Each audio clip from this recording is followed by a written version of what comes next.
Eccoci di nuovo in studio edizione del Veneto dei telegiornali di Antena 3. Proseguiamo con le notizie, andiamo nel Padovano dove per sopperire la mancanza di personale nel settore della ristorazione è intervenuto un robot. Vediamo chi è Bob.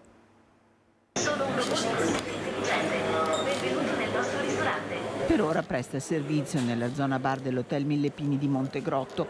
Assunto una decina di giorni fa, Bob è entrato a pieno titolo a far parte dello staff, con funzioni di cameriere eseguite con grande precisione nel percorrere il tratto cucina-bar. La cucina lui fa da spola praticamente tra i due reparti, va in cucina, carichiamo i piatti di cui abbiamo necessità da servire poi ai nostri ospiti e li porta direttamente al bar dove i nostri collaboratori prendono e poi fanno il servizio direttamente al tavolo ai nostri ospiti. Bob non fa il servizio direttamente al tavolo ai clienti, siamo noi che dopo interagiamo. Comunque ci dà una buona mano. Alto poco più di 1,30 m, Bob può trasportare fino a 4 vassoi, muovendosi su ruote ed evitando ostacoli su percorsi programmati attraverso un'applicazione. Una prova, spiegano dall'Hotel Mille Pini, per sopperire alla cronica mancanza di personale nel settore. Purtroppo sì, soprattutto negli ultimi 2 o 3 anni abbiamo avuto difficoltà per riuscire a ricostruire un attimino il nostro team dopo la pausa che abbiamo dovuto avere un po' tutti per la pandemia. Adesso per fortuna siamo riusciti a coprire un po' tutte le nostre necessità.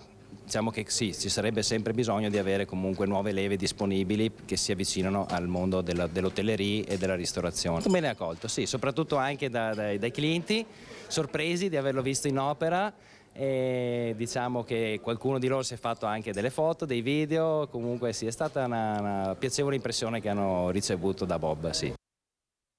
Andiamo a Rosà per il Festival degli Aquiloni. Gli aquiloni sono la matita con cui Dio disegna in cielo i sorrisi dei bambini.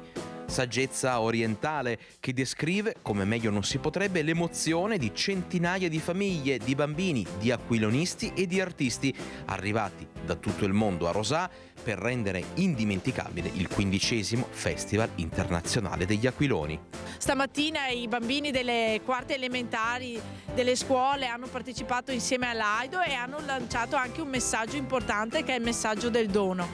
Quindi grazie alla presenza di tanti volontari e di tante associazioni si può passare del tempo insieme con la propria famiglia, festeggiare anche la festa del papà. L'evento, organizzato dalla Proloco di Rosà in collaborazione con il gruppo Teste per Aria e con il patrocinio del Comune e della Regione Veneto, è partito facendo segnare un'affluenza da record e il meglio deve ancora arrivare. Siamo già partiti col botto, pieno di bambini, di colori e soprattutto il vento sembra ci sia, quindi ci sta aiutando in questa kermesse che è diventata ormai un appuntamento fisso per il territorio. Un appuntamento che quest'anno fa rima non solo con divertimento, non solo con passione, con arte, ma anche con Thailandia. Perché? Ma perché è l'anno della Thailandia? Perché domenica mattina arriverà l'ambasciatore thailandese, perché domani più di 300 thailandesi saranno qui in questo magnifico teatro all'aperto con i loro costumi e con la loro voglia di farci divertire. Oltre 100 artisti aquilonisti provenienti da 15 paesi del mondo, quasi 100 volontari della Proloco e poi associazioni del territorio, scolaresche e un ospite speciale, il thailandese Wairoi Wani, rinomato a livello internazionale per la sua maestria nell'arte degli aquiloni. Insomma, un festival che sta già regalando emozioni, spettacolo e tanti abbracci! A Treviso, perché dopo il boom di ascolti per il processo alla Vecchia trasmesso giovedì sera su Antenna 3, domani sera vi riproporremo l'evento di Ponte Dante in replica a partire dalle 21, una serata che ha riposto l'attenzione alla tradizione e al tempo stesso ha puntato un po' il dito sui problemi della città e le eventuali misure da prendere per i prossimi mesi. Con questo è tutto, vi lascio al meteo, grazie per essere stati con noi, una buona serata, arrivederci.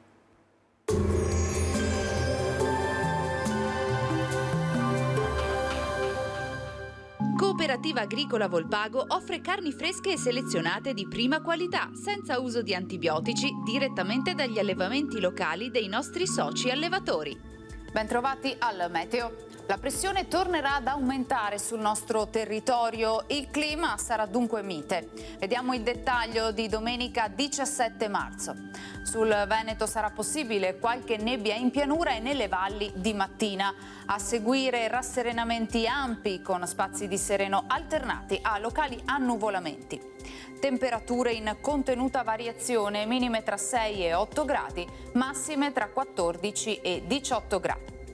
Ci spostiamo ora sul Friuli Venezia Giulia.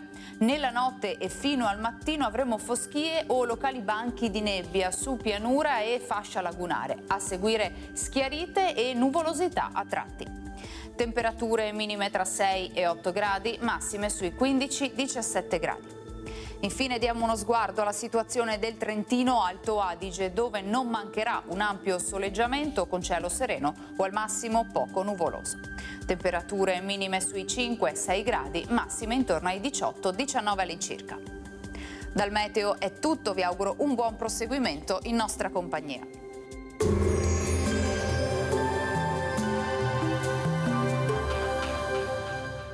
Cooperativa Agricola Volpago offre carni fresche e selezionate di prima qualità, senza uso di antibiotici, direttamente dagli allevamenti locali dei nostri soci allevatori.